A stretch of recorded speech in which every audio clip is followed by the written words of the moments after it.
വസ്തുതകളെ യോഹന്നാന്റെ ലേഖനത്തിൽ നിന്ന് ഒന്ന് എടുത്തു കാണിക്കുവാനായിട്ട് താല്പര്യപ്പെടുകയാണ്. നമുക്കറിയാം, കർത്താവായ യേശു ക്രിസ്തുവിൻ്റെ പ്രസിദ്ധമായിരിക്കുന്ന ഒരു പ്രസംഗമുണ്ട് മത്തായി സുവിശേഷത്തിൽ. മത്തായി സുവിശേഷം 5, 6, 7 അധ്യായങ്ങൾ കർത്താവായ യേശു ക്രിസ്തുവിൻ്റെ തിരിപ്രഭാഷണമാണ്. ലോകത്തിൽ വളരെയധികം ആളുകളെ സ്വാധീനിച്ചതായിരിക്കുന്ന ഒരു പ്രസംഗമാണ്. ഇന്നും അനവധി ആളുകളെ സ്വാധീനിച്ചു കൊണ്ടേയിരിക്കുന്നു എന്നുള്ളത് യാഥാർത്ഥ്യമാണ്. എന്നാൽ യോഹന്നാന്റെ സുവിശേഷത്തിലേക്ക് കടന്നു വരുമ്പോൾ 13-ാം അധ്യായം മുതൽ ഇങ്ങോട്ട് 14, 15, 16 അധ്യായങ്ങൾ മാളിക പ്രഭാഷണം എന്ന നിലയിലാണ് അറിയപ്പെടുന്നത്. കർത്താവായ യേശു ക്രിസ്തു തൻ്റെ ശിഷ്യന്മാരെ വേർതിരിച്ചു കൊണ്ടുപോയി അവരോട് സംഭാഷിച്ചതായിരിക്കുന്ന പല കാര്യങ്ങളെ നമുക്ക് കാണുവാനായിട്ട് സാധിക്കും. വളരെയധികം സ്വാധീനത നമ്മുടെ വ്യക്തി ജീവിതത്തിൽ ഉണ്ടാകത്തക്ക നിലയിൽ വളരെ അനുഗ്രഹീതമായിരിക്കുന്ന ഒരു പ്രസംഗമായിട്ടാണ് ഈ മാളികമുറി പ്രസംഗം അല്ലെങ്കിൽ മാളിക പ്രഭാഷണം എന്ന നിലയിൽ അറിയപ്പെടുന്ന ഈ അധ്യായങ്ങൾ. നമുക്കറിയാം, മറ്റ് ഇതര സുവിശേഷങ്ങളിലൊക്കെയും യോഹന്നാന്റെ സുവിശേഷത്തിന് വളരെയധികം പ്രാധാന്യമുണ്ട്. കർത്താവായിരിക്കുന്ന യേശു ക്രിസ്തുവിൻ്റെ വ്യക്തിത്വം എന്താണ്, കർത്താവായ യേശു ക്രിസ്തു ആരാണ്, അല്ലെങ്കിൽ യേശു ക്രിസ്തു ലോകത്തിന് മുൻപാകെ ഏതെല്ലാം കാര്യങ്ങളാണ് അവകാശവാദമായിട്ട് ഉന്നയിച്ചിരിക്കുന്നത്, തൻ്റെ മഹത്വം വെളിപ്പെടുത്തിയിരിക്കുന്ന ഒരു പുസ്തകം ഇതുപോലെ മറ്റൊന്നില്ല എന്നുള്ളത് കാണുവാനായിട്ട് കഴിയും. ദൈവസ്നേഹത്തിൻ്റെ മഹാത്മ്യവും മാധുര്യവും വേണ്ടുവോളം രുചിച്ചറിഞ്ഞ അപ്പോസ്തലനായിരിക്കുന്ന യോഹന്നാനാൽ എഴുതപ്പെട്ട ഈ പുസ്തകം കർത്താവായ യേശു ക്രിസ്തുവിൻ്റെ നിസ്തുല്യതയെ ഏറ്റവും ഉന്നതമായ നിലയിൽ ഉയർത്തി കാണിക്കുന്നു എന്നുള്ളത് വസ്തുതാപരമായിരിക്കുന്ന ഒരു കാര്യമാണ്. പ്രിയമുള്ളവരെ, അങ്ങനെ ഈ മാളിക പ്രഭാഷണത്തിന് ശേഷം 17-ാം അധ്യായത്തിലേക്ക് കടന്നു വരുമ്പോൾ നമ്മുടെ കർത്താവായിരിക്കുന്ന യേശു ക്രിസ്തു സ്വർഗത്തിലേക്ക് നോക്കി പറഞ്ഞ ചില കാര്യങ്ങളാണ് നമുക്ക് ഈ അധ്യായത്തിൽ വായിച്ച് മനസ്സിലാക്കുവാനായിട്ട് സാധിക്കുന്നത്. ഇന്ന് രാവിലത്തെ ഞങ്ങളുടെ കുടുംബ പ്രാർത്ഥനയിൽ പ്രഭാത ധ്യാനത്തിനായിട്ട് ഈ 17-ാം അധ്യായത്തിൻ്റെ 1 മുതൽ 10 വരെയുള്ള വേദവാക്യങ്ങളാണ് ഞങ്ങൾ ചിന്തിച്ചപ്പോൾ എന്നാൽ ഇന്ന് രാത്രിയിൽ ദൈവവചനം ശുശ്രൂഷിക്കുമ്പോൾ ഈ ഭാഗത്തിൽ നിന്ന് ദൈവത്തിൻ്റെ ആത്മാവ് തന്നതായിരിക്കുന്ന ചില ചിന്തകളെ നിങ്ങളുടെയും ആത്മീയ പ്രചോദനത്തിനായിട്ട് പങ്കുവയ്ക്കാമെന്ന് പകൽ ദൈവസന്നിധിയിൽ ആശ്രയിച്ച് ഈ നിലയിൽ ഒരു സന്ദേശം തയ്യാറാക്കുവാനായിട്ട് ഇടയായി. ഇവിടെ കർത്താവ് സ്വർഗത്തേക്ക് നോക്കി പറഞ്ഞു എന്നാണ് പറയുന്നതെങ്കിലും ഇത് വാഴ്ത്തപ്പെട്ട നമ്മുടെ കർത്താവായിരിക്കുന്ന യേശു ക്രിസ്തുവിൻ്റെ ഒരു പ്രാർത്ഥനയാണ് യോഹന്നാന്റെ സുവിശേഷം ഈ 17-ാം അധ്യായം എന്നുള്ളത് നമുക്ക് കാണുവാനായിട്ട് സാധിക്കും. ഈ പുസ്തകത്തിൽ എഴുതിയിരിക്കുന്ന ഈ പ്രാർത്ഥനയെ നമുക്ക് സസൂക്ഷ്മം പഠിച്ചാൽ 3 ആയിട്ട് തരംതിരിച്ച് പഠിക്കുവാനായിട്ട് സാധിക്കും. അതിൻ്റെ 1 മുതൽ 5 വരെയുള്ള വാക്യങ്ങളിൽ കർത്താവായ യേശു ക്രിസ്തു തനിക്കായി തന്നെ പിതാവാം ദൈവത്തോട് അപേക്ഷിക്കുന്ന അല്ലെങ്കിൽ പ്രാർത്ഥിക്കുന്ന ഒരു വസ്തുത നമുക്ക് കാണുവാനായിട്ട് സാധിക്കും. നമുക്കറിയാം, നമ്മുടെ കർത്താവായ യേശു ക്രിസ്തു നിയോഗിതനായ ഒരു വ്യക്തിയാണ്. സ്വർഗത്തിലെ പിതാവായിരിക്കുന്ന ദൈവത്താൽ ഭൂമിയിലേക്ക് അയക്കപ്പെട്ട അല്ലെങ്കിൽ നിയോഗിക്കപ്പെട്ട ഒരു വ്യക്തിയായിട്ട് കാണുവാൻ കഴിയുന്നുണ്ട്. അപ്പോൾ ആ കാര്യത്തോടുള്ള ബന്ധത്തിൽ താൻ തൻ്റെ പിതാവിനോട് തൻ്റേതായിരിക്കുന്ന ആത്മീയ തലത്തിലുള്ള കാര്യങ്ങളെ താൻ ഉയർത്തി കാണിച്ചുകൊണ്ട് പ്രാർത്ഥിക്കുന്ന ഒരു ഭാഗമാണ് 1 മുതൽ 5 വരെയുള്ള വേദവാക്യങ്ങൾ. എന്നാൽ 6 മുതൽ 19 വരെയുള്ള വേദവാക്യങ്ങൾ നിങ്ങൾ സസൂക്ഷ്മം വായിക്കുക. അപ്പോൾ അത് മനസ്സിലാകും, അത് ശിഷ്യന്മാർക്ക് വേണ്ടി ഉള്ളതായിരിക്കുന്ന ഒരു പ്രാർത്ഥനയാണ്. 3 വർഷക്കാലം തൻ്റെ കൂടെ നടന്ന ശിഷ്യന്മാരെ താൻ വിട്ട് താൻ ശ്രമിക്കുവാനായിരിക്കുന്ന ക്രൂശീകരണത്തിന് വേണ്ടി പോകുന്നു. ക്രൂശീകരണത്തിന് ശേഷം തനിക്കൊരു മരണമുണ്ട്, തനിക്കൊരു ഉത്ഥാനമുണ്ട്, താൻ സ്വർഗാരോഹണം ചെയ്യുവാനായിട്ട് പോകുകയാണ്. അപ്പോൾ ആ നിലയിൽ ശിഷ്യന്മാരെ ബലപ്പെടുത്തുവാനായിട്ട് അവരെ ഓർത്ത് പ്രാർത്ഥിക്കുന്ന ഭാഗമാണ് 19 വേദവാക്യങ്ങൾ കാണുവാൻ കഴിയുന്നത്. എന്നാൽ 20 മുതൽ 26 വരെ അവസാന ഭാഗം വരെയും നമുക്ക് കാണുവാനായിട്ട് കഴിയുന്നത് ഭാവിയിൽ ദൈവത്തിൻ്റെ ആത്മാവിനാൽ പണിയപ്പെടുന്ന ദൈവസഭയെ നോക്കി അല്ലെങ്കിൽ ദൈവസഭയ്ക്ക് വേണ്ടി താൻ പിതാവിനോട് പ്രാർത്ഥിക്കുന്നത് നമുക്ക് കാണുവാനായിട്ട് സാധിക്കുന്നു. 1, തനിക്ക് വേണ്ടി പ്രാർത്ഥിക്കുന്നു. 2, തൻ്റെ ശിഷ്യന്മാർക്ക് വേണ്ടി പ്രാർത്ഥിക്കുന്നു. 3, ഭാവി രൂപം കൊള്ളുവാനുള്ളതായിരിക്കുന്ന ദൈവസഭയ്ക്ക് വേണ്ടിയും താൻ പ്രാർത്ഥിക്കുന്ന മനോഹരമായിരിക്കുന്ന ഒരു കാഴ്ചയാണ് നമുക്ക് കാണുവാൻ കഴിയുന്നത്. എന്നാൽ പ്രിയമുള്ളവരെ, എന്നെ ചിന്തിപ്പിച്ചതായിരിക്കുന്ന വസ്തുത എന്നുള്ളത് ഈ 17-ാം അധ്യായത്തിൽ കർത്താവിൻ്റെ പ്രാർത്ഥനയിലൂടെ നമുക്ക് പഠിക്കുവാനായിട്ട് സാധിക്കുന്നത് സ്വർഗം തുറന്ന് നമുക്ക് ഓരോരുത്തർക്കും നൽകിയതായിരിക്കുന്ന ആത്മീയമായിരിക്കുന്ന നന്മയെ അല്ലെങ്കിൽ ആത്മീയമായിരിക്കുന്ന അനുഗ്രഹത്തെ അതിൽ നിന്നും ചില വസ്തുതകളെ ഒന്ന് പെറുക്കിയെടുത്ത് നിങ്ങളുടെ മുൻപാകെ പറയുവാനായിട്ട് താല്പര്യപ്പെടുകയാണ്. നമ്മുടെ കർത്താവായ യേശു ക്രിസ്തു, ഞാൻ പറഞ്ഞല്ലോ, സ്വർഗത്തിലെ പിതാവായിരിക്കുന്ന ദൈവത്താൽ നിയോഗിതനായി ഈ ഭൂമിയിലേക്ക് അയക്കപ്പെട്ട വ്യക്തിയാണ്. ആ പ്രത്യേക ദൗത്യം എന്നുള്ളത് ഭാവികളായിരിക്കുന്ന മനുഷ്യവർഗത്തെ രക്ഷിക്കുക, വീണ്ടെടുക്കുക എന്നുള്ള വളരെ മനോഹരമായിരിക്കുന്ന ഒരു ദൗത്യമാണ് സ്വർഗത്തിലെ ദൈവം തൻ്റെ പുത്രനിലൂടെ നിർവഹിക്കുവാനായി ഈ ലോകത്തിലേക്ക് അയച്ചത്. എന്നാൽ അവിടെ അയക്കുമ്പോൾ തൻ്റെ പുത്രന്റെ മേൽ സ്വർഗത്തിന്മേലും ഭൂമിയിലും സകല അധികാരവും പ്രാപിച്ചവനായിട്ട് തൻ്റെ പുത്രനെ ഈ ഭൂമിയിലേക്ക് അയച്ചു എന്നുള്ളത് നമുക്ക് കാണുവാനായിട്ട് സാധിക്കും. സ്വർഗത്തിന്മേൽ എന്തെല്ലാം അധികാരം പുത്രനുണ്ടോ ആ അധികാരമെല്ലാം ഭൂമിയിലും നൽകിയിട്ടാണ് തൻ്റെ പുത്രനെ ഈ ലോകത്തിന് സമ്മാനിച്ചത്. എന്നാൽ തന്നെ ഏൽപ്പിച്ചതായിരിക്കുന്ന ദൗത്യം വളരെ വിശ്വസ്തയോടെ കർത്താവ് ചെയ്തു തീർത്തു എന്നുള്ളതാണ്. എബ്രായ ലേഖനം 3-ാം അധ്യായം 2-ാം വാക്യത്തിൽ എടുക്കേണ്ട ആവശ്യമില്ല, നമുക്ക് സുപരിതമായിരിക്കുന്ന വേദവാക്യമാണ്, ഞാൻ പറഞ്ഞു പോകുവാൻ താല്പര്യപ്പെടുന്നു. എബ്രായ ലേഖനത്തിൽ മോശയെക്കുറിച്ച് ഇങ്ങനെ പറയുന്നുണ്ട്, മോശ ദൈവഭവനത്തിലൊക്കെയും എന്തിരുന്നു? വിശ്വസ്തനായിരുന്നു. അതുപോലെ കർത്താവായ യേശു ക്രിസ്തു തന്നെ നിയമിച്ചാക്കിയവന്റെ മുൻപാകെ എപ്രകാരമുള്ളവനായിരുന്നു? വിശ്വസ്തനായിരുന്നു എന്നുള്ളത് നമുക്ക് കാണുവാനായിട്ട് കഴിയും. പ്രിയമുള്ളവരെ, ദൈവം നമ്മെക്കുറിച്ചും ആഗ്രഹിക്കുന്നതാണ്. നമ്മെ ഓരോരുത്തരെയും വിവിധ സ്ഥാനങ്ങളിൽ ദൈവം നിയോഗിച്ചാക്കിയിരിക്കുകയാണ്. സ്വർഗത്തിലും ഭൂമിയിലും സകല അധികാരവും നൽകപ്പെട്ടിരിക്കുന്നു എന്ന് തൻ്റെ അരുമ ശിഷ്യന്മാരുടെ കർത്താവ് സ്വർഗാരോഹണം ചെയ്യുന്നതിന് മുൻപായിട്ട് പറഞ്ഞു. ആ സുവിശേഷത്തിൻ്റെതായിരിക്കുന്ന വലിയ ദൗത്യം ഹാൻഡ് ഓവർ ചെയ്യുമ്പോൾ, കൈമാറുമ്പോൾ ആ അധികാരം തൻ്റെ ശിഷ്യന്മാർക്ക് നൽകിയിട്ടുണ്ട്, അല്ലെങ്കിൽ തന്നെ വിശ്വസിക്കുന്ന തൻ്റെ മക്കൾക്ക് നൽകിയിട്ടുണ്ട്. നമുക്ക് ഓരോരുത്തർക്കും കർത്താവ് അത് തന്നിട്ടുണ്ട്. ആ നിലയിൽ കർത്താവ് നമുക്ക് നൽകിയിരിക്കുമ്പോൾ നമ്മെ ആക്കിയിരിക്കുന്ന സ്ഥാനത്ത് കർത്താവിനെ പോലെ നാമും ഇങ്ങനെയുള്ളവരായിരിക്കണം, വിശ്വസ്തരായിരിക്കണം എന്നുള്ളതാണ് കർത്താവ് എന്നെയും നിങ്ങളെക്കുറിച്ച് ആഗ്രഹിക്കുന്നത്. അപ്പോൾ ഞാൻ ഓർപ്പിച്ചല്ലോ, എൻ്റെ വിഷയം എന്നെ ചിന്തിപ്പിച്ച കാര്യം എന്നുള്ളത് കർത്താവിലൂടെ നമുക്ക് ലഭിച്ചതായിരിക്കുന്ന 4 നിലയിലുള്ളതായിരിക്കുന്ന ആത്മീയ നന്മയെ, ആത്മീയ അനുഗ്രഹത്തെ ഈ അധ്യായത്തിൽ നിന്ന് എടുത്തു കാണിച്ച് ദൈവസന്നിധാനത്തിൽ ഇരിക്കുവാൻ താല്പര്യപ്പെടുകയാണ്.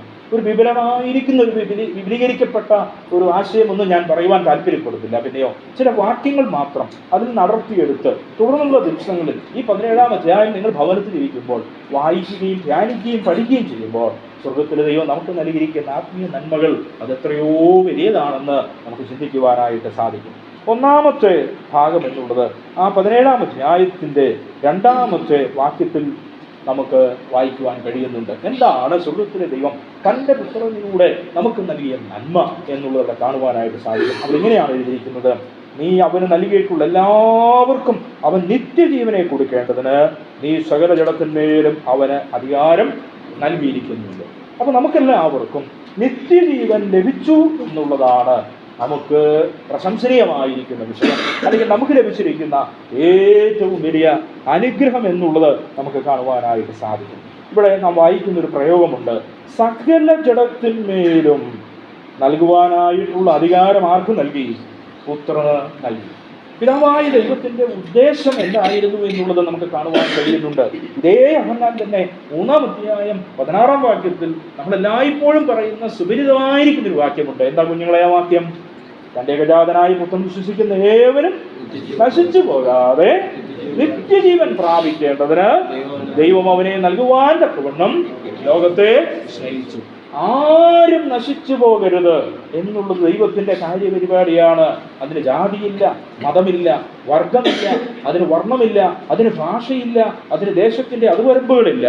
എല്ലാവരും ഒരുപോലെ നിത്യജീവൻ പ്രാപിക്കണമെന്നുള്ളത് സ്വർഗത്തിലെ പിതാവിൻ്റെ വലിയ ഒരു പദ്ധതിയായിരുന്നു. ആ പദ്ധതിക്ക് വേണ്ടി സ്വർഗത്തിലെ സകല അധികാരത്തോടും കൂടെ ഭൂമിയിലേക്ക് തൻ്റെ പുത്രനെ ദൈവം ചെയ്തു, നിയോഗിച്ച് അയച്ചു എന്നുള്ളത് നമുക്ക് കാണുവാനായിട്ട് സാധിക്കും. അപ്പോൾ നമുക്കെല്ലാവർക്കും നിത്യജീവൻ നൽകുക എന്നുള്ളത് ദൈവത്തിൻ്റെ ആഗ്രഹമായിരുന്നു. സകല ജഡത്തിനും അതിനുള്ള അധികാരം പുത്രന് നൽകി.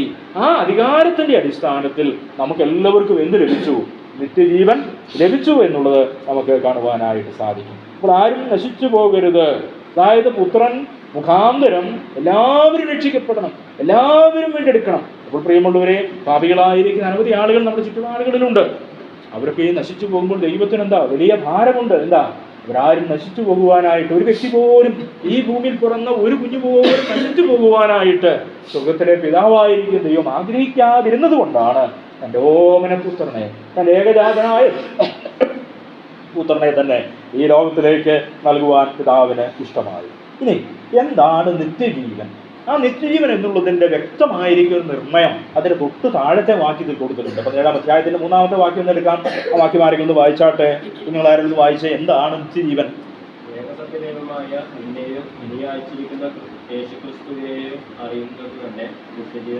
ഏക സത്യദൈവമായ നിന്നെയും നീ അയച്ചിരിക്കുന്ന യേശുക്രിസ്തുവിനെയും അറിയുന്നതു തന്നെ എന്താണ്?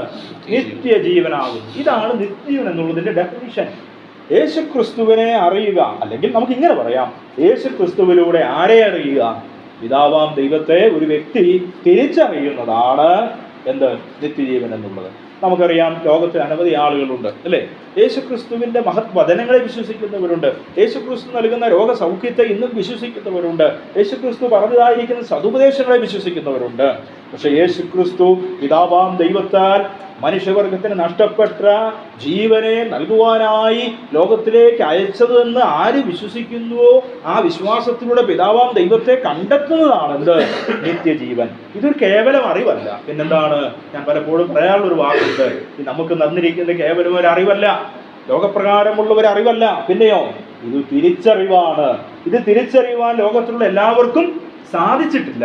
എന്നാൽ പ്രിയമുള്ളവരെ, എനിക്കും നിങ്ങൾക്കും സ്വർഗത്തിലെ വലിയവനായിരിക്കുന്ന ദൈവം ഈ വസ്തുത തിരിച്ചറിയുവാനുള്ളതായിരിക്കുന്ന ഭാഗ്യം നൽകി എന്നുള്ളതാണ്. വേദപുസ്തകത്തിൽ ഈ നിലയിൽ കർത്താവായ യേശുക്രിസ്തുവിനുള്ള വിശ്വാസത്താൽ ലഭിക്കുന്നതാണ് നിത്യജീവനെന്നും എന്താണ് വിശ്വസിക്കേണ്ടതെന്നും പരാമർശിച്ചിരിക്കുന്ന ചില ഭാഗങ്ങളെ ഇന്ന് പകൽക്കാലം എനിക്ക് ശ്രദ്ധിപ്പാനായിട്ടിടയായി. യോഹന്നാന്റെ സുവിശേഷം 3-ാം അധ്യായം 36-ാം വാക്യം അതിന് തെളിവായിട്ട് നമുക്ക് കാണുവാൻ സാധിക്കും. അത് നമ്മൾ ഇപ്രകാരമാണ് അവിടെ ഇങ്ങനെ വായിക്കുന്നു. 3-ാം അധ്യായം ആരെങ്കിലും കിട്ടിയവരൊന്ന് പെട്ടെന്ന് എടുത്ത് വായിച്ചു തരണമേ. യോഹന്നാന്റെ സുവിശേഷം 3-ാം അധ്യായം 36-ാമത്തെ പുത്രനിൽ വിശ്വസിക്കുന്നവന് എന്തുണ്ട്? നിത്യജീവനുണ്ട്. പുത്രനിൽ വിശ്വസിക്കുന്നവന് നിത്യജീവനുണ്ട്. അപ്പോൾ യേശു കർത്താവിനെ ഒരു വ്യക്തി ജീവിതത്തിൽ വിശ്വാസത്താൽ ഏറ്റെടുക്കുമ്പോൾ നഷ്ടപ്പെട്ടു പോയ ആ വലിയൊരു അംശത്തെ ദൈവം നൽകുകയാണ്. എഫേസ്യർ 2-ാം അധ്യായം 1-ാം വാക്യത്തിൽ നാം വായിക്കുന്നുണ്ട്, അകൃത്യങ്ങളാലും പാവങ്ങളാലും നാം എല്ലാവരും മരിച്ചവരായിരുന്നു എന്ന് പറഞ്ഞാൽ നമുക്കറിയാം, മരിച്ച ഒരു വ്യക്തിയിൽ എന്താ ഇല്ലാത്തത്? ജീവനില്ല. ജീവന്റെ ഒരു ചെറിയ കണിക പോലും നമ്മിലില്ല എന്നുള്ളത് വേദപുസ്തകം പഠിപ്പിക്കുന്ന വലിയൊരു യാഥാർത്ഥ്യമാണ്. അപ്പോൾ ഇല്ലാതിരുന്ന ഒരു കാര്യത്തെ, അല്ലെങ്കിൽ മനുഷ്യനിൽ നിന്ന് നഷ്ടപ്പെട്ടു പോയ, പാപമുഖാന്തരം നഷ്ടപ്പെട്ടു പോയതായിരിക്കുന്ന ഒരു വസ്തുതയെ ദൈവം തൻ്റെ പുത്രനിലൂടെ നമുക്ക് ദാനമായി തന്നു. അപ്പോൾ കർത്താവായ യേശുക്രിസ്തുവാണ് അതിൻ്റെ ദാതാവ്, അല്ലെങ്കിൽ ജീവന്റെ ദാതാവ് യേശുക്രിസ്തുവാണെന്ന് ആര് വിശ്വസിക്കുന്നുവോ ആ മാത്രയിൽ എന്ത് ലഭിച്ചു? നിത്യജീവനെ ലഭിച്ചു. എന്താ യേശുക്രിസ്തു ലഭിച്ച ജീവന്റെ പ്രത്യേകത? ഇത് ആർക്കും ഒരു നാളും നമ്മിൽ പിടിച്ച് കൊണ്ടുപോകുവാനായിട്ട്, പിടിച്ചു പറിക്കുവാനായിട്ട് സാധ്യമല്ല. അത് മാത്രമല്ല, ഒരു നാളും നശിച്ചു പോകാത്ത, പിന്നെ നിത്യതയോളം അനന്തമായിരിക്കുന്ന ഒരു ജീവനെയാണ് സ്വർഗത്തിലെ ദൈവം നമുക്ക് എല്ലാവർക്കും തന്നിരിക്കുന്നത് എന്നുള്ളതായിരിക്കുന്ന വസ്തുത നാം ഓർത്തിരിക്കണം. വീണ്ടും നമുക്ക് 5-ാം അധ്യായത്തിന്റെ 24-ാം വാക്യത്തിൽ നമുക്ക് ഇതേ വസ്തുതനെ വിശ്വാസത്താൽ സ്വായത്തമാക്കുന്നതാണ് ഈ നിത്യജീവൻ. യേശുക്രിസ്തുവിലൂടെ മാത്രമേ ആ നിത്യജീവൻ സ്വന്തമാക്കുവാൻ കഴിയുള്ളൂ എന്ന് യോഹന്നാൻ സമർത്ഥിക്കുന്നുണ്ട്. 5-ാം അധ്യായത്തിന്റെ 24-ഉം ഒരാൾ അപ്പോഴത്തേക്ക് 6-ാം അധ്യായത്തിന്റെ 29-ാമത്തെ വാക്യം എടുത്തു വെക്കുക. 5-ാം അധ്യായത്തിന്റെ 24-ാമത്തെ വാക്യം അവിടെ ഞാൻ നിങ്ങളോട് പറയുന്നു, എന്റെ വചനം കേട്ട് എന്നെ അയച്ചവരെ വിശ്വസിക്കുന്നവര് നിത്യജീവനുണ്ട്. അടുത്ത കൂടെ ന്യായവിധിയിലാകാതെ മരണത്തിൽ നിന്ന് ജീവനിലേക്ക് കടക്കും. അപ്പം മരണത്തിൽ നിന്ന് ജീവനിലേക്ക് കടക്കുന്ന ഒരു പ്രക്രിയയാണ് യോഹന്നാൻ പറയുന്നത്. എന്ത്? ആ വാക്യത്തിന്റെ അടിസ്ഥാനത്തിൽ നിത്യജീവൻ. അപ്പോൾ ന്യായവിധിക്ക് വിധേയപ്പെട്ട മനുഷ്യ സമൂഹം നാം ഓരോരുത്തരും നിത്യജീവിയിലേക്ക് കടക്കുന്ന അല്ലെങ്കിൽ ജീവനിലേക്ക് കടക്കുന്ന ആ ഒരു അനുഭവത്തെയാണ് വേദപുസ്തകം എന്ന് പറയുന്നത് നിത്യജീവൻ എന്ന് പറയുന്നത്. അതെങ്ങനെ സ്വന്തമാക്കാമെന്ന് യോഹന്നാൻ പറയുകയാണ്. എങ്ങനെ സ്വന്തമാക്കാം? എൻ്റെ വചനം കേട്ട് എന്നെ അയച്ചവനിൽ വിശ്വസിക്കുമ്പോൾ എന്ത് ലഭിക്കുന്നു? നിത്യജീവൻ ലഭിക്കുന്നു. ഇനി അടുത്തത് 6-ാം അധ്യായത്തിന്റെ 29-ാമത്തെ വാക്യം. യേശു അവരോട്, ദൈവത്തിന് പ്രസാദമുള്ള പ്രവൃത്തി അവൻ അയച്ചവരിൽ നിങ്ങൾ വിശ്വസിക്കുന്നത്. ദൈവത്തിന് പ്രസാദമുള്ള പ്രവൃത്തി അവനിൽ അയച്ചവനെ വിശ്വസിക്കുക എന്നുള്ളതാകുന്നു. അപ്പോൾ നാം കർത്താവായ യേശുക്രിസ്തുവിൽ വിശ്വസിക്കുമ്പോൾ നമുക്ക് നിത്യം ലഭിക്കുന്നു എന്ന് നാം ചിന്തിച്ചു.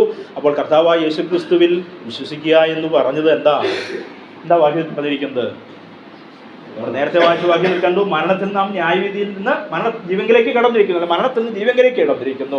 2 ദൈവത്തിന് പ്രസാദമുള്ളതായിരിക്കുന്ന പ്രവൃത്തിയാണ് ഒരു വ്യക്തി കർത്താവായ യേശുക്രിസ്തുവിനെ വിശ്വസിക്കുക എന്ന് പറയുന്നത്. അപ്പോൾ പ്രിയമുള്ളവരെ, വിശ്വാസത്താൽ നമ്മുടെ കർത്താവിനെ നാം ഏറ്റെടുത്തത് സ്വർഗത്തിലെ പിതാവിന് എത്രയോ പ്രസാദമുള്ള ഒരു പ്രവൃത്തിയാണ്. സ്വർഗം സന്തോഷിച്ചതായിരിക്കുന്ന ഒരു ദിവസമാണ് എൻ്റെയും നിങ്ങളുടെയും രക്ഷയുടെ ദിവസം. എൻ്റെയും നിങ്ങളുടെയും ജീവിതത്തിൽ നശിച്ചുപോയ ആ ജീവന്റെ അംശത്തെ ദൈവം തിരികെ തന്നപ്പോൾ അത് സ്വർഗം അന്ന് പ്രസാദിച്ചതായിരിക്കുന്ന ദിവസമായിരുന്നു, നിമിഷമായിരുന്നു എന്നുള്ളത് ഓർക്കണം. അപ്പോൾ സ്വർഗത്തിലെ ദൈവം നമുക്ക് നൽകിയിരിക്കുന്ന ഏറ്റവും വലിയ അനുഗ്രഹമാണ് നിത്യജീവൻ. അപ്പോൾ പുത്രനിലൂടെ പിതാവാം ദൈവം മഹത്വപ്പെടുത്തത്തക്ക നിലയിൽ നമുക്ക് ലഭിച്ച ഒന്നാമത്തെ അനുഗ്രഹമാണ് നിത്യജീവൻ. ഇനി രണ്ടാമത്തെ അനുഗ്രഹം എന്നുള്ളത് 17-ാം അധ്യായത്തിലേക്ക് നമുക്ക് മടങ്ങി വരാം. യോഹന്നാനുശേഷം 17-ാം അധ്യായത്തിലേക്ക് തന്നെ മടങ്ങി വരാം. അതിൻ്റെ 6-ാമത്തെ വാക്യം, നീ ലോകത്തിൽ നിന്ന് എനിക്ക് തന്നിട്ടുള്ള മനുഷ്യർക്ക് ഞാൻ നിന്റെ നാമം എന്ത് ചെയ്തിരിക്കുന്നു, വെളിപ്പെടുത്തി. അപ്പോൾ പിതാവിൻ്റെ നാമം നമുക്ക് സ്വർഗത്തിലെ ദൈവം വെളിപ്പെടുത്തി തന്നു. ഇതാണ് രണ്ടാമത്തെ ആത്മീയ അനുഗ്രഹം എന്നുള്ളത് നമുക്ക് കാണുവാനായിട്ട് സാധിക്കും. ആർക്കാ ഇത് വെളിപ്പെടുത്തി കൊടുത്തതെന്നാണ് പറയുന്നുണ്ട്. ആർക്കാ വെളിപ്പെടുത്തി കൊടുത്തത്? ആർക്കാ വെളിപ്പെടുത്തുന്നത്? ആ വാക്യം എങ്ങനെ തുടങ്ങിയത്? നീ എവിടെ തന്നിട്ടുള്ളത്? ലോകത്തിൽ നിന്ന് എനിക്ക് തന്നിട്ടുള്ളവർ. അപ്പൊ നമ്മെ ലോകക്കാരായി ജീവിച്ചിരുന്ന നമ്മെ മുന്നമേ സ്വർഗത്തിലെ ദൈവം പുത്രനിലൂടെ കണ്ടു, അല്ലേ? ലോകത്തിൽ നിന്ന് നമ്മെ എന്ത് ചെയ്തു? ദൈവം തിരഞ്ഞെടുത്തു. ലോകത്തിൽ നിന്നുള്ള നമുക്കാണ് ഈ വലിയ നാമത്തെ വെളിപ്പെടുത്തി തന്നല്ലേ. പ്രായം നമ്മൾ വായിക്കുന്നുണ്ട്, സ്വർഗത്തിലെ ദൂതന്മാർ പോലും കുനിഞ്ഞു നോക്കുന്നു, അല്ലേ? ആഗ്രഹിക്കുന്നു ഈ ദിവ്യമായിരിക്കുന്ന രക്ഷയെ, ഈ പുത്രനിലൂടെ പിതാവാം ദൈവത്തെ മഹത്വപ്പെടുത്തുന്ന നിലയിൽ നമുക്ക് വെളിപ്പെടുത്തി തന്ന ഈ നാമത്തിന്റെ മഹത്വത്തെ മനസ്സിലാക്കുവാനായി സ്വർഗത്തിലെ ദൂതന്മാർ പോലും എന്ത് ചെയ്യാണ്? കുനിഞ്ഞു നോക്കുകയാണ്. അപ്പോൾ ദൂതന്മാർക്ക് പോലും ഇല്ലാത്തതായിരിക്കുന്ന ഒരു വലിയ പദവിയാണ് സ്വർഗത്തിലെ ദൈവം ലോകക്കാരായിരിക്കുന്ന നമുക്ക് തന്നത് എന്നുള്ളത് നമുക്ക് ആ ഭാഗത്തെ കാണുവാനായിട്ട് സാധിക്കും. ഇനി എന്തിനു വേണ്ടി വെളിപ്പെടുത്തി? എന്തിനു വേണ്ടി വെളിപ്പെടുത്തി നാമം? എന്തിനു വേണ്ടി നാമം വെളിപ്പെടുത്തി? അത് നമുക്ക് മനസ്സിലാക്കുവാനായിട്ട് സാധിക്കുന്നുണ്ട്. അവിടെ നീ ലോകത്തിൽ നിന്ന് എനിക്ക് തന്നുള്ള മനുഷ്യർക്ക് ഞാൻ നിന്റെ നാമം വെളിപ്പെടുത്തി, അവർ നിനക്കുള്ളവരായിരുന്നു, നീ അവരെ എനിക്ക് തന്നു, അവർ നിന്റെ വചനം പ്രമാണിച്ചു വിരിക്കുന്നു. അപ്പോൾ കർത്താവായിരിക്കുന്ന യേശു ക്രിസ്തുവിന്റെ മഹത്വം നാമത്തെ എന്തിനു വേണ്ടി വെളിപ്പെടുത്തി? അത് വ്യക്തമായിരിക്കുന്ന 24-ാമത്തെ വാക്യത്തിലേക്ക് വരുമ്പോൾ നമുക്കവിടെ കാണുവാനായിട്ട് സാധിക്കുന്നു. എന്തിനു വേണ്ടി? എന്നെ സ്നേഹിച്ചുകൊണ്ട് എനിക്ക് നൽകിയ മഹത്വം എനിക്ക് തന്നിട്ടുള്ളവർ കാണേണ്ടതിന് ഞാൻ ഇരിക്കുന്നിടത്ത് അവരും എന്നോടുകൂടെ ഇരിക്കേണ്ടതെന്ന് ഞാൻ ചിന്തിച്ചു. 26-ാം വാക്യം ശൈലി വായിച്ചു. നീ എന്നെ സ്നേഹിക്കുന്ന സ്നേഹം അവരിലാകുവാൻ ഞാൻ അവരിലാകുവാൻ ഞാൻ വെളിപ്പെടുത്തിയിരിക്കുന്നു. അപ്പൊ നാമം വെളിപ്പെടുത്തിയ ഉദ്ദേശം എന്താ? സ്നേഹിക്കുന്ന സ്നേഹം അവരിലാകും. നീ എന്നെ സ്നേഹിക്കുന്ന സ്നേഹം ആരിലാകണം? എന്നിൽ വിശ്വസിക്കുന്നവരിൽ ആകണം. 2, അടുത്തത് ഞാൻ. ഈ പറഞ്ഞ ഞാൻ ആരാ? ഇവിടെ പറഞ്ഞ ഞാൻ എന്ന് പറയുന്ന വ്യക്തി ആരാ? കർത്താവായ യേശു ക്രിസ്തു എന്ത് ചെയ്യണം? നമ്മിലാകണം. നമ്മിൽ പൂർണ്ണമായി അതിൻ്റെ പൂർണ്ണതയുള്ള നിറവോടുകൂടെ നമ്മിലായി തീരണം. അല്ലെങ്കിൽ നമുക്ക് ഇങ്ങനെ പറയാം, അതിൻ്റെ ഒരു വ്യാഖ്യാനം ഇങ്ങനെ നൽകുവാൻ കഴിയും: കർത്താവായ യേശു ക്രിസ്തുവിനെ പോലെ നാം ആയിത്തീരുക. അല്ലെങ്കിൽ പുത്രനിലൂടെ പിതാവാം ദൈവത്തിൻ്റെ സ്നേഹം വാസ്തവമായി അറിഞ്ഞ് ആ സ്നേഹത്തിൻ്റെ തികവിൽ നാം ജീവിക്കുവാനായിട്ടാണ് ഈ നാമത്തെ നമുക്ക് വെളിപ്പെടുത്തി തന്നിട്ടുള്ളത്. നമുക്കറിയാം കർത്താവിൻ്റെ നാമത്തിൻ്റെ ശ്രേഷ്ഠത. ഫിലിപ്പിനെ നമ്മൾ വായിക്കുന്നു. എന്താ നാമത്തിൻ്റെ പ്രത്യേകത? സ്വർലോകരുടെയും ഭൂലോകരുടെയും അധോലോകരുടെയും ഒക്കെ മുൻകാൽ മടങ്ങുമ്പോൾ ഒരു കാര്യം പറയുന്നുണ്ട്. എന്താ? യേശു ക്രിസ്തു കർത്താവെന്ന് ആരുടെ നാമത്തിന്റെ മഹത്വത്തിന് വേണ്ടി ഏറ്റു പറയുന്നത്? പിതാവായ ദൈവത്തിന്റെ നാമത്തിന്റെ മഹത്വത്തിന് വേണ്ടി ഏറ്റു പറയുമെന്ന് അവിടെ പൗലോസ് അപ്പോസ്തലൻ ഓർപ്പിക്കുകയാണ്. അപ്പോൾ യേശു ക്രിസ്തുവിലൂടെ ഭാവിയിൽ സംഭവിക്കാനിരിക്കുന്ന വസ്തുത എന്താ? ആരെ മഹത്വപ്പെടുത്തുന്നത്? പിതാവായ ദൈവമാണ് മഹത്വപ്പെടുവാനായിട്ട് പോകുന്നത്. അപ്പോൾ പ്രിയമുള്ളവർ ഒരു കാര്യം ഓർക്കണം, നമ്മിൽ ദൈവസ്നേഹം പൂർണ്ണതയുള്ളതായി തീരണം, നമ്മിൽ കർത്താവ് പൂർണ്ണമായി വസിക്കണം എന്ന് പറഞ്ഞാൽ നമ്മുടെ ജീവിതത്തിന്റെ ആതിഥ്യമായിരിക്കുന്ന ഇന്ദ്രിതാവ് ആരായിരിക്കണം? കർത്താവായിരിക്കുന്ന യേശു ക്രിസ്തു ആകണം. അതിനു വേണ്ടിയിട്ടാണ് പിതാവായ ദൈവം തന്റെ നാമത്തെ പുത്രനിലൂടെ വെളിപ്പെടുത്തിയത്. അപ്പോൾ പുത്രൻ മുഖാന്തരം നമുക്ക് ലഭിച്ചത് പിതാവാം ദൈവത്തിൽ നിന്നെന്താ? ആ സ്വർഗ്ഗത്തിലെ പിതാവിന്റെ നാമത്തെ വെളിപ്പെടുത്തി തന്നുവല്ലോ. അതുകൊണ്ടാണ് തിമോഥെയോസിന്റെ ലേഖനത്തിൽ നമ്മൾ വായിക്കുന്ന ഒരു വാക്കുണ്ട്, ഒരു പറയുന്ന സുപ്രസിദ്ധമായിരിക്കുന്ന ഒരു പദപ്രയോഗമുണ്ട്: ദൈവത്തിനും മനുഷ്യനും മുൻപാകെ മധ്യസ്ഥൻ ഒരുവൻ മാത്രം. ആരാത്? ദാവീദിന്റെ സന്ധിയായി ജനിച്ച് അടക്കപ്പെട്ട് ഉയർന്നിരിക്കുന്ന കർത്താവായിരിക്കുന്ന യേശു ക്രിസ്തു മാത്രമാണ് ദൈവത്തിനും മനുഷ്യനും മധ്യയുള്ള ഏക മധ്യസ്ഥൻ. നമുക്കറിയാം ഇന്ന് ലോകത്തിൽ ഉള്ള അനവധി ആളുകൾ അനവധി നാമം ചൊല്ലി അല്ലെങ്കിൽ അനവധി വ്യക്തികളിലൂടെ ദൈവത്തിന്റെ സന്നിധിയിലേക്ക് സായുജ്യമടയുവാൻ പരിശ്രമിച്ചുകൊണ്ടിരിക്കുക. പക്ഷേ ഈ ഒരു നാമത്തിന് മാത്രമേ അതിനുള്ള പ്രത്യേകതയുള്ളൂ. അവിടെയും ശ്രദ്ധിക്കേണ്ട ഒരു കാര്യമുണ്ട്. യേശു എന്നുള്ള നാമം ഇസ്രായേലിന്റെ മധ്യത്തിൽ വളരെ പരിചിതമായിരിക്കുന്ന ഒരു പേരാ അല്ലേ? ആ പേര് എങ്ങനെ രൂപം കൊണ്ടെന്ന് നമുക്കറിയാം. എവിടുന്ന യേശു എന്ന പേര് രൂപം കൊണ്ടത്? ഹോശയ്യ എന്നും യേശുവ എന്നുമൊക്കെയുള്ള വാക്കിന്റെ അർത്ഥം എന്താ? രക്ഷകൻ. യേശു കർത്താവ് എന്ന് പറയുമ്പോൾ രക്ഷിതാവ് എന്നുള്ള പദത്തിലേക്ക് എത്തുകയാണ്. അപ്പോൾ ഹോശയ്യ, യോശുവ, യേശു, അങ്ങനെ യഹൂദന മധ്യത്തിൽ ഇന്നും ആ പേരിടുന്നവരുണ്ട്. പക്ഷേ ആ പേരിലല്ല യേശു എന്ന് നമുക്കറിയാം. ഒരാളും പ്രാർത്ഥിക്കുമ്പോൾ പറയുന്ന ഒരു കാര്യമുണ്ട്, യേശുവിന്റെ നാമത്തിൽ അല്ലേ? എന്നാൽ അങ്ങനെയുള്ളവർ ആരും തന്നെ എന്ത് ചെയ്യാറില്ല? യേശു ക്രിസ്തു എന്ന് പറയാറില്ല. എന്താ? ലോകത്തിൽ ദൈവം അയക്കപ്പെട്ട തൻ്റെ പുത്രനെ ശരിക്ക് നിർവചിക്കപ്പെടേണ്ടതും ശരിക്ക് ഓർക്കേണ്ടതും ശരിക്ക് നാം വിളിച്ചപേക്ഷിക്കേണ്ടതുമായിരിക്കും നാമം എന്താ? യേശു ക്രിസ്തു. കാരണം യേശു ക്രിസ്തുവാണ് കർത്താവ്. അതുകൊണ്ടാണ് ബ്രദറുകാരായിരിക്കുന്ന വേർപെട്ട സമൂഹമായിരിക്കുന്ന നാം പ്രാർത്ഥിക്കുമ്പോഴും സംസാരിക്കുമ്പോഴും സുവിശേഷം പറയുമ്പോഴും ഒക്കെ എന്താ വാക്ക് ഉപയോഗിക്കുന്നുണ്ട്? യേശു ക്രിസ്തുവിന്റെ നാമത്തിന്റെ മഹത്വം നമുക്ക് വെളിപ്പെടുത്തി തന്നതുകൊണ്ട് ആ നാമത്തെ ഏറ്റവും ഉന്നതമായി നാം ഉയർത്തി പറയാറുണ്ട്. യേശു ക്രിസ്തു എന്നുള്ള ആ നാമത്താൽ പിതാവാം ദൈവത്തെ നമുക്ക് അറിയുവാനിടയായി, ആ സ്നേഹത്തെ നമുക്ക് അറിയുവാനിടയായി, ആ സ്നേഹത്തിൽ വസിക്കുവാനുള്ള ഭാഗ്യവും നമുക്ക് ലഭിച്ചു. അപ്പം രണ്ടാമത്തെ കാര്യം എന്നുള്ളത് പിതാവാം ദൈവത്തിൻ്റെ നാമം നമുക്ക് പുത്രനിലൂടെ വെളിപ്പെടുത്തി ലഭിച്ചു എന്നുള്ളതാണ്. ഇനി അടുത്ത മൂന്നാമത്തെ കാര്യം 17-ാം അധ്യായത്തിൽ പിന്നെ 8-ാമത്തെ വാക്യം. നീ എനിക്ക് തന്ന വചനം ഞാൻ അവർക്ക് കൊടുക്കും. മൂന്നാമത് നമുക്ക് ലഭിച്ച കാര്യം എന്താ? പിതാവിൻ്റെ വചനം. ഒന്ന്, പിതാവ് പുത്രനോട് നമുക്ക് നൽകിയത് നിത്യജീവൻ. രണ്ട്, പിതാവിന്റെ നാമം പുത്രനോട് നമുക്ക് വെളിപ്പെടുത്തി. മൂന്ന്, എന്താ പിതാവ് നമുക്ക് തന്നത്? പ്രിയമുള്ളവരെ, വാക്യം വായിച്ചത് കേട്ടില്ലേ നിങ്ങൾ?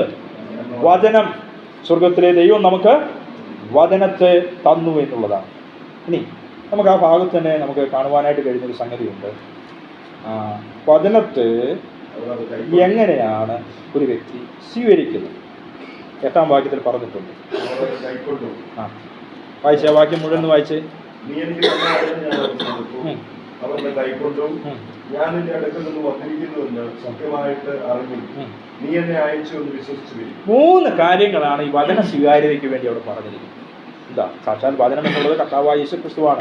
വചനം ജഡമായി തീർന്നു കൃപയും സത്യവും നിറഞ്ഞവനായി നമ്മുടെ ഇടയിൽ പാർത്തു എന്ന് യോഹന്നാൻ തന്നെ പറയുന്നുണ്ട്. വചനമാകുന്ന ക്രിസ്തുവിനെ എങ്ങനെയാണ് നമ്മൾ സ്വീകരിച്ചത്? 3 പ്രക്രിയ അവിടെ പറയുന്നത്. നിങ്ങൾ ശ്രദ്ധിച്ചു ഇല്ലെന്നറിയത്തില്ല വാക്യം വായിച്ചപ്പോൾ. 1, എന്താണ്?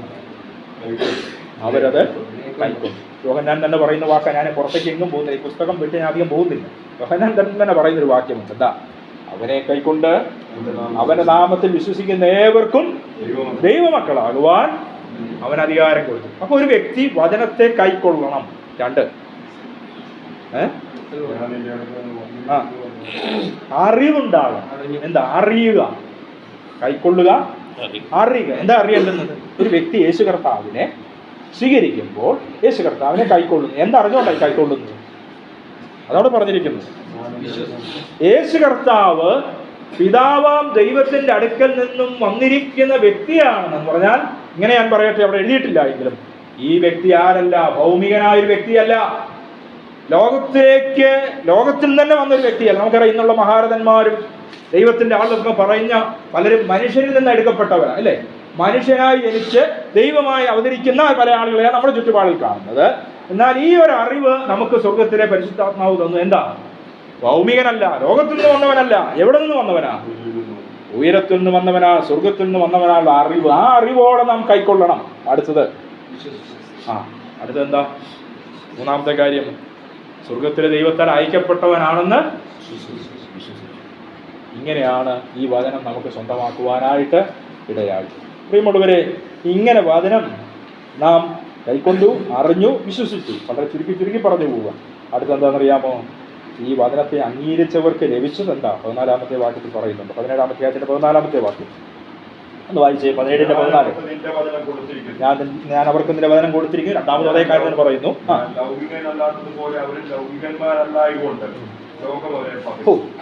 ഈ വചനത്തെ കൈക്കൊണ്ടവർക്ക് ലഭിച്ചത് എന്താ?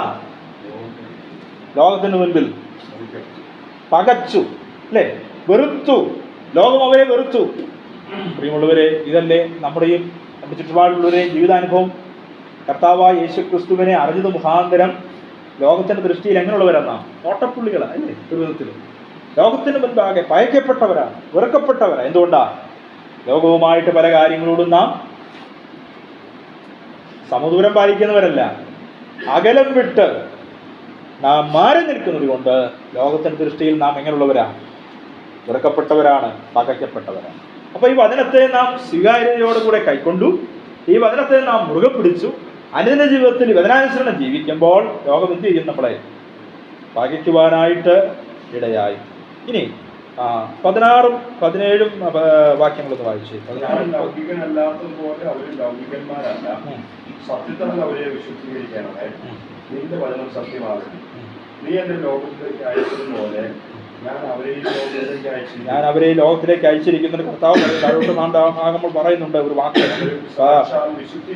വിശുദ്ധീകരിക്കപ്പെടണമേ, വചനത്താൽ അവരെ വിശുദ്ധീകരിക്കണമേ. എന്തുകൊണ്ടായി വചനത്താൽ വിശുദ്ധീകരിക്കാന്ന് പറഞ്ഞാൽ? എന്താ വിശുദ്ധീകരിക്കുന്ന വാക്കിന്റെ അർത്ഥം? എന്താ വിശുദ്ധീകരിക്കുക എന്ന് പറഞ്ഞാൽ അതിന്റെ അർത്ഥം എന്താണ്? ഒരു പാവവും ഇല്ല, രക്ഷിക്കപ്പെട്ട ശേഷം ഒരു പാവവും ഇല്ല, കംപ്ലീറ്റ് വിശുദ്ധനായി അല്ലെങ്കിൽ പൂർണ്ണതയോടുകൂടെ ഉള്ള ഒരു ജീവിതം എന്നാണോ അതിൻ്റെ ആശയം? രക്ഷിക്കപ്പെടുന്ന മാത്രമേ നാം വിശുദ്ധന്മാരായി തീർന്നു, പക്ഷേ അനുദിന ക്രിസ്തു ജീവിതത്തിൽ നാം വിശുദ്ധീകരിക്കപ്പെട്ടുകൊണ്ടിരിക്കുന്നു എന്ന് പറയുന്നു. എന്താ വിശുദ്ധീകരിക്കുക എന്ന് പറഞ്ഞാൽ?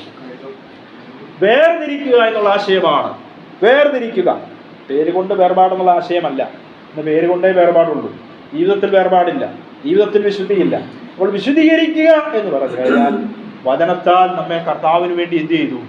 വേർതിരിക്കണമേ. തന്റെ ശിഷ്യന്മാരെ നോക്കി പറയുകയാണ് കർത്താവ്, പ്രാർത്ഥിക്കുകയാണ് സ്വർഗ്ഗത്തിലെ ദൈവത്തോട്. എന്താ? വചനത്താൽ അവരെ എന്ത് ചെയ്യണം? വിശുദ്ധീകരിക്കണമേ, വേർതിരിക്കണമേ. ദൈവം ആദ്യമായി നമ്മിലൂടെ ഉദ്ദേശിക്കുന്നത് തന്നെയാണ്. ദൈവം തന്റെ പുത്രൂടെ നമുക്ക് തന്ന വചനത്തിന്റെ ശ്രേഷ്ഠതയും അത് തന്നെയാണ്. എന്തിനാ? നാം ഓരോരുത്തരും വിശുദ്ധിയുടെയും വേർപാടിന്റെയും നിറവിൽ ജീവിക്കുവാനായിട്ട് ദൈവം എന്നെയും നിങ്ങളെ കുറിച്ച് ആഗ്രഹിക്കുന്നു. അപ്പോൾ നമ്മെ വിശുദ്ധീകരിക്കുവാൻ, നമ്മെ വേർതിരിക്കുവാൻ പര്യാപ്തമായ ഒന്നാണ് ദൈവത്തിന്റെ വചനം. അപ്പോൾ നമ്മൾ ചിന്തിച്ച കാര്യം എന്താണ്? വചനത്തെ ഒരു വ്യക്തി സ്വീകരിക്കുന്ന പ്രകാരമാണ് നാം ചിന്തിച്ചു. വചനത്തെ കൈക്കൊള്ളുന്നതിലൂടെ, രണ്ടാമത് വചനത്തെ അറിയുന്നതിലൂടെ, മറ്റൊന്ന് വചനത്തെ വിശ്വസിക്കുന്നതിലൂടെ. വചനത്തെ വിശ്വസിക്കുമ്പോൾ ലോകം നമ്മളെ എന്ത് ചെയ്യും? പകയ്ക്കുവാനായിട്ട്, വെറുക്കുവാനായിട്ട് ഇടയായിത്തീരും. പിന്നീട് വചനത്താലാണ് നാം അനുദിന ജീവിതത്തിൽ വേർപാടും വിശുദ്ധിയും കാത്തു സൂക്ഷിച്ച് മുൻപോട്ട് പോകുവാനായിട്ട് നമുക്ക് സാധ്യതയുള്ളൂ. പിന്നെ ഒരു കാര്യം കൂടെ ഉണ്ട്. ഇത് 16-ാം അധ്യായത്തിൻ്റെ 23-ാമത്തെ വാക്യത്തിൽ ഒരു കാര്യം കൂടെ നമുക്ക് കാണുവാനായിട്ട് സാധിക്കും.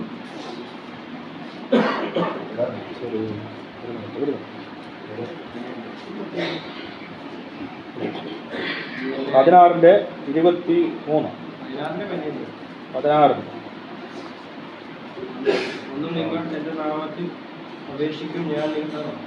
അതെ, ഇന്ന് വരെ നിങ്ങളുടെ നാമത്തിൽ ഒന്ന് അപേക്ഷിച്ചിട്ടില്ല, അപേക്ഷിപ്പിൻ, എന്നാൽ നിങ്ങളുടെ സന്തോഷം പൂർണ്ണമാകുംവണ്ണം നിങ്ങൾക്ക് ലഭിക്കും. കർത്താവിൻ്റെ സന്നിധിയിൽ നിന്ന് നമുക്ക് പൂർണ്ണമായിട്ട് ലഭിക്കുന്ന ഒരു വസ്തുതയുണ്ട്. എന്താണെന്നറിയാമോ? സന്തോഷം. 22-ാം വാക്യത്തിൻ്റെ അവസാന ഭാഗത്ത് കാണുന്നുണ്ട്, നിങ്ങളുടെ സന്തോഷം ആരും നിങ്ങളിൽ നിന്ന് എടുത്തു കളയുകയില്ല. ദൈവവചനത്താൽ നമുക്ക് ലഭിച്ചിരിക്കുന്ന കർത്താവായ യേശുക്രിസ്തു ആകുന്ന വചനത്തെ വിശ്വസിച്ചത് മുഖാന്തരം നമ്മുടെ ഉള്ളിൽ പകരപ്പെട്ടിരിക്കുന്ന വലിയൊരു സന്തോഷമുണ്ട്. എന്താ? ഏത് പ്രതിസന്ധിയിലും, ഏത് പ്രയാസത്തിലും, ഏത് കഷ്ട അനുഭവത്തിലൂടെ കടന്നു പോകുമ്പോൾ ഈ വചനത്തെ നാം മുറുകെ പിടിക്കുമ്പോൾ നമുക്ക് ഏറ്റവും ഇല്ലാത്തതായിരിക്കും വലിയ സന്തോഷം ലഭിക്കും. അവിടെ കാരാഗ്രഹത്തിൻ്റെയോ ചമ്മട്ടിയുടെയോ കല്ലേറിൻ്റെയോ വാളിൻ്റെയോ ഒന്നും മരണത്തിൻ്റെതോ ആയിരിക്കുന്ന ഒരു ഭീതി നമ്മെ അലട്ടുകയില്ല. അതുകൊണ്ടാണ് അപ്പോസ്തലനായ പൗലോസ് ഫിലിപ്പി ലേഖനത്തിൽ ഇങ്ങനെ ഒരു വാക്ക് ആവർത്തിച്ച് പറയുന്നുണ്ട്, കർത്താവിൽ സന്തോഷിപ്പീൻ എന്ന് ഞാൻ പിന്നെയും നിങ്ങളോട് പറയുന്നു. അപ്പോൾ ദൈവവചനത്താൽ ലഭിക്കുന്ന സന്തോഷം ലോകത്തിൽ നിന്ന് വെച്ച് നമ്മുടെ ഹൃദയത്തിൽ ഭാരം അലതല്ലുമ്പോൾ ദൈവസന്റെ അല്പസമയം ഒന്ന് ഇരിക്കുക, ദൈവവചനം ഒന്ന് വായിക്കുക, പിതാവാം ദൈവവുമായിട്ട് നാം ഒന്ന് സംസർഗം പുലർത്തുക. രണ്ട് കാര്യങ്ങൾ അവിടെ സംഭവിക്കുക. വചനവായനയിലൂടെ പിതാവ് നമ്മോട് സംസാരിക്കും, വചനത്തിലൂടെ ദൈവം നമ്മോട് സംസാരിക്കും. അതേപോലെ തന്നെ പ്രാർത്ഥനയിലൂടെ നമ്മൾ എന്താ ചെയ്യുന്നത്? ദൈവത്തോട് നാമും സംസാരിക്കും. രണ്ട് വശങ്ങൾ അവിടെയുള്ളത്. പ്രാർത്ഥനയിലൂടെ നാം ദൈവത്തോട് സംസാരിക്കുമ്പോൾ വചനത്തിലൂടെ ദൈവം നമ്മോട് ചെയ്യും സംസാരിക്കുവാനായിട്ട് ഇടയായിട്ട്. ആ വചനത്താൽ നമുക്ക് ലഭിക്കുന്ന കാര്യമാണ്. ഒടുവിലായിട്ട് നമുക്ക് പിതാവിലൂടെ ലഭിച്ചതായിരിക്കുന്ന അനുഗ്രഹം എന്നുള്ളത് 17-ാം അധ്യായത്തിൻ്റെ 22-ാമത്തെ വാക്യം, 17-ന്റെ 22-ാമത്തെ വാക്യം. നീ എനിക്ക് തന്നിട്ടുള്ള മഹത്വം ഞാൻ അവർക്ക് കൊടുത്തിരിക്കുന്നു. 4-ാമത് നമുക്ക് ലഭിച്ചിരിക്കുന്ന നന്മയാണെന്ത്? പുത്രന്റെ മഹത്വം ആർക്ക് ലഭിച്ചു? എനിക്ക് നിങ്ങൾക്കും ലഭിച്ചു. അപ്പം പിതാവായിരിക്കും ദൈവം പുത്രന് നൽകിയ മഹത്വം അവിടെ വായിക്കുന്ന ശ്രദ്ധിക്കണമേ. നീ എനിക്ക് തന്നിട്ടുള്ള മഹത്വം കർത്താവ് ഒന്നും പിടിച്ചു വെച്ചില്ല കേട്ടോ. പിതാവായി നമ്മൾ പലതും പിടിച്ചു വെച്ചിട്ടാണ് കൊടുക്കാറ് അല്ലേ? പലർക്കും പല കാര്യങ്ങളും കൊടുക്കുമ്പോൾ എന്ത് ചെയ്യും? ഒരല്പം പിടുത്തം നമ്മുടെ കയ്യിലുണ്ടാവും. മക്കൾക്ക് വസ്തുവിധം വെക്കുകയാണെങ്കിൽ എന്ത് ചെയ്യും? കാലശേഷം ഒരല്പം പിടുത്തം എന്തെങ്കിലും എപ്പോഴും വേണം എന്ന് നമ്മുടെയൊക്കെ ആഗ്രഹമാണ്. എന്നാൽ പിതാവായ ദൈവം പുത്രൻ എന്തെല്ലാം നൽകിയോ, എന്തേലും അല്പം വെച്ചിട്ട് എനിക്ക് ഇരിക്കട്ടെ എന്ന് കരുതി അവിടെ എടുത്തു വെച്ചോ? ഇല്ല. പുത്രന് നൽകിയതെല്ലാം നമുക്ക് നൽകി. അതുകൊണ്ട് ആ എഫേസ്യലേഖനത്തിൽ ഇങ്ങനെ ഒരു പ്രയോഗം കൊടുത്തിട്ടുണ്ട്. സ്വർഗത്തിലെ എന്ന് പറഞ്ഞേ, സ്വർഗത്തിലെ സകല ആത്മീയ അനുഗ്രഹത്താലും പുത്രനോട് നമ്മെ അനുഗ്രഹിച്ചിരിക്കുക. എന്നിട്ട് ഇത് മനസ്സിലാക്കാതെ നമ്മൾ ഇപ്പോഴും എന്ത് ചെയ്തുകൊണ്ടിരിക്കുക? ഞായറാഴ്ച കത്ത് ദിവസം പോലും വന്നിരുന്നുകൊണ്ട് നമ്മൾ പറയുന്നത് എന്താ? ചിലപ്പോൾ അങ്ങനെയൊക്കെ വാക്കുകൾ ചിലപ്പോൾ കേൾക്കാറുണ്ട്. എന്താ? കർത്താവെ അനുഗ്രഹിക്കണമേ. കർത്താവ് നൽകിയ ഏറ്റവും വലിയ അനുഗ്രഹം എന്നുള്ളത് എന്താ? പുത്രനെ നമുക്ക് തന്നു. പുത്രനുള്ളതെല്ലാം നമുക്ക് തന്നു. ഇനി പുത്രൻ എവിടെ ഇരിക്കുന്നു? അവിടെ കൊണ്ടുവന്ന് നമ്മളെ ഇരുത്തിയിരിക്കുക. എന്നിട്ടും നമ്മൾ ഈ കാണുന്ന അനുഗ്രഹമൊക്കെ എപ്പോഴും പ്രിയമുള്ള ദൈവമക്കളെ എന്തുവാ? ഭൗമികമായ നന്മകളാണ് നമ്മുടെ അനുഗ്രഹം. എപ്പോഴും നമ്മുടെ കാഴ്ചപ്പാട് എങ്ങോട്ടായിരിക്കണം? ഉയരത്തിലേക്കായിരിക്കണം.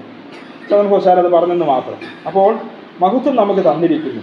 ഈ മഹത്വം തന്നതിന് വലിയ ഒരു ഉദ്ദേശമുണ്ട്. ഞാൻ പറഞ്ഞല്ലോ, ഈ യോഹന്നാന്റെ സുവിശേഷം 17:20 മുതൽ ഇങ്ങോട്ടുള്ളത് ഭാവിയിൽ രൂപം കൊള്ളുവാനായിട്ടിരിക്കുന്ന സഭയെ ഓർത്ത് മുൻകണ്ടുകൊണ്ട് പിതാവാം ദൈവത്തിന് മുൻപാകെ കർത്താവ് പ്രാർത്ഥിച്ച വാക്കുകളാണ്. അപ്പോൾ അവിടെ പറഞ്ഞിരിക്കുന്നത് നമുക്കത് വായിക്കാൻ താഴോട്ട്. ആ വാക്യം നമുക്ക് വായിച്ചിട്ടിരിക്കാം ദിവസത്തിൽ. 23-ാമത്തെ വാക്യം. ലോകം അറിവാൻ നാം ഒന്നായിരിക്കുന്നത് പോലെ അവരും ഒന്നാകേണ്ടതിനും ഞാൻ അവരിലും എന്നിലുമായി അവർ ഐക്യത്തിൽ തികഞ്ഞവരായിരിക്കേണ്ടതിനും തന്നെ. അടുത്ത കൂടെ വായിച്ചു. 24-ാം വാക്യം. പിതാവേ, നീ ലോകസ്ഥാപനത്തിന് മുമ്പേ എന്നെ സ്നേഹിച്ചിട്ടുണ്ട്.